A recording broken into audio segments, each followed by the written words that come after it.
So you can use that flare. Some people don't like doing flares. I haven't had any flares leak on me. I really haven't. Especially if I lubricate them. I put a little. You can use Leak Lock, Nylog, any of those to help us seal those threads on there. And I like to get just a little film. I'll put it on the face of it, and then almost wipe it off, so that there's you can't even see it on there. But if there's any small grooves in there, it'll fill those little grooves. And then a little bit of oil on the back side of this yoke. When you tighten that down, it goes nice and smooth. And a lot of times with liquid line filter dryers, the flare nut will it gets so close to the nut, to the hex side, male fitting that's on the dryer, you won't be able to tighten up that nut and get your wrench out. So what I did was I bought a special set of wrenches that are very thin. I saw that Crescent makes one also that would be good for that. It's what they did was they took you could probably make one yourself. You buy yourself a cheap, Harbor Freight 8-inch Crescent and grind off half the thickness of the wrench so you can get it in there, and then tighten up that nut, and then you can get your adjustable out. But now that's on flares. Now Spin Tool, they make one also. This is Spin Tool's version of the swedging tool, and I use a swedge all the time, absolutely all the time. You want to connect two pieces of pipe together without using a coupling. If you use a coupling, you get two joints that could leak. If you have a swedge, you only have one joint that could leak. And this is what they look like. That's what they look like. Goes in an 18-volt drill, and I like to put it down on low speed so it uses a lot of torque. And you just take these and you hold the pipe out, you have a rag to hold it because they get really hot. Hold it with one hand, and then take that drill and it goes right on there. Now I tried to use, I think it was the 7/8. I tried using the 7/8 before, and all it did was mangle the pipe. So if I was going to 7/8, I might try it with this here, but I had bad luck with it that one time that I did use it. The other thing you could do to hold the pipe, lock it in you can lock it in here to keep it from turning. This will squeeze the pipe. You can hold the pipe with this here, and then you use the drill. That's another way you can do that.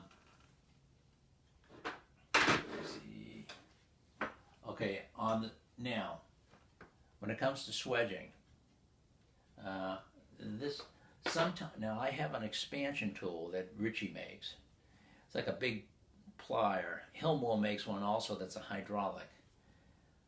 The thing I found when you buy these, you end up learning the ins and outs. It's nice, it's fast, you spin the head on and boom, you got it. Not quite. You got to go a little bit, and then you got to rotate it and a little bit, and then over and a little bit, and you got to compress it several times.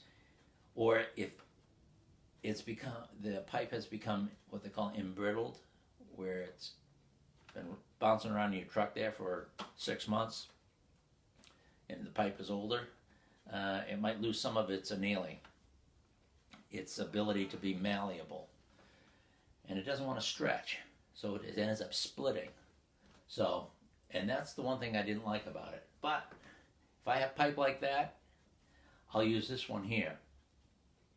This one here steps it up to 1, and then it has a gap, and then it goes up to another smooth end. This one here, this comes off. This goes on.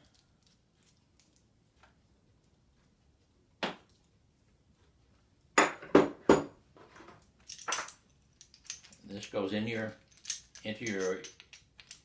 pipe clamp like this, and you're going to stick it above probably about a 1/2 inch or so. If you get 1/2 inch pipe, stick it up a half. You're going to want it to be about the distance from here to here, on this piece, because you're basically going to be wedging that down into the pipe. So yeah, you go ahead and you put this in.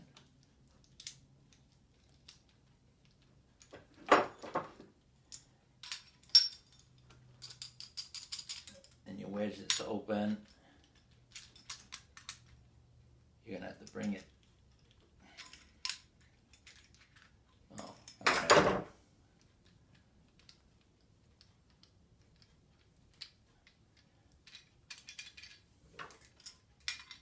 And you're going to go like this. Oh, that's too high. So I'm going to have to drop it down some.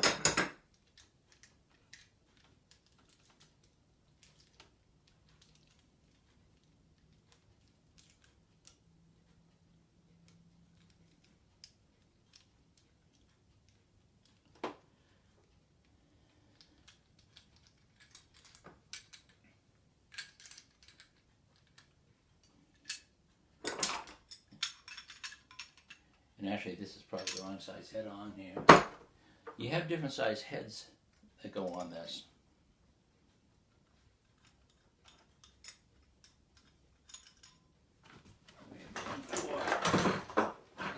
Yeah, that's a 3/4. Okay, this is the 1/2 inch right here. Yeah.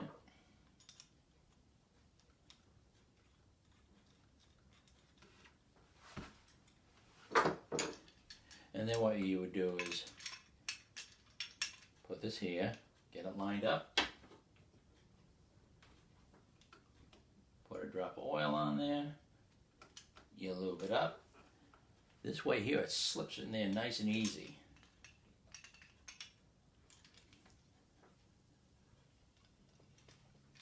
Okay, then one back, 1/2 turn up.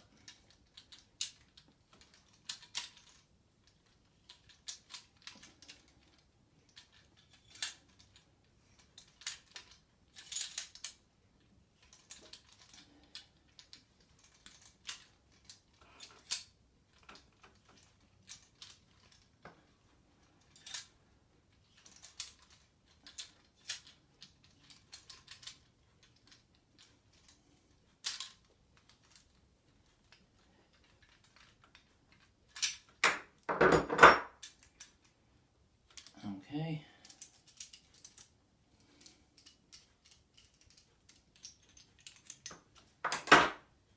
And as you can see, it's a nice bell shape on there. I take another 1/2 inch pipe, it'll go right inside there. Yeah. I think what I'll do is I'll cut this in half. I'll show you how.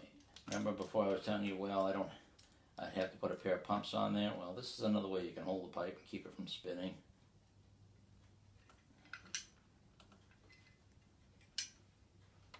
Let me use this one here, a little bit skinnier.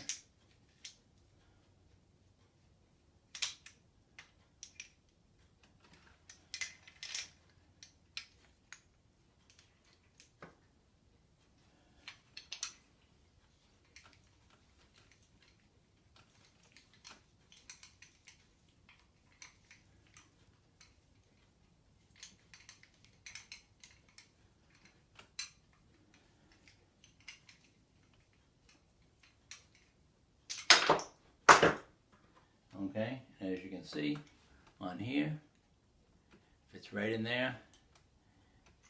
And with that little bit of the flare that I had on there, it'd actually make a nice little fillet weld that you could like pour the solder inside there and have a nice little shoulder on it. See, if I was doing like a vertical like this here, oh, you could fill that up real nicely with solder. If you get a nice heavy shoulder like that, it just fits really good with your pipe. And that's how you make a a swedge. Now, the other way is use the spin-on, but these things are expensive, like $80 for a set of these. I imagine the flaring one that they have is probably about the same. What is the advantage on this one? Boom, boom, fast.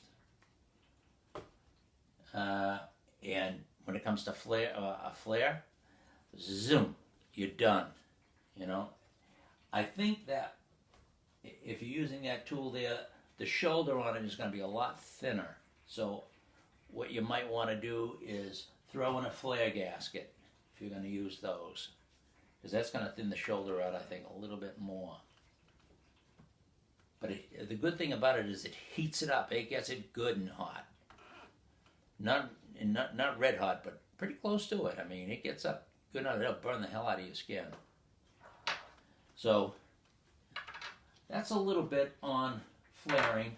Hopefully, and tubing cutters. I mean, this is what we call a mini imp. Rigid makes this one here. A lot of other companies make them too. But that's one there. You saw the Lennox.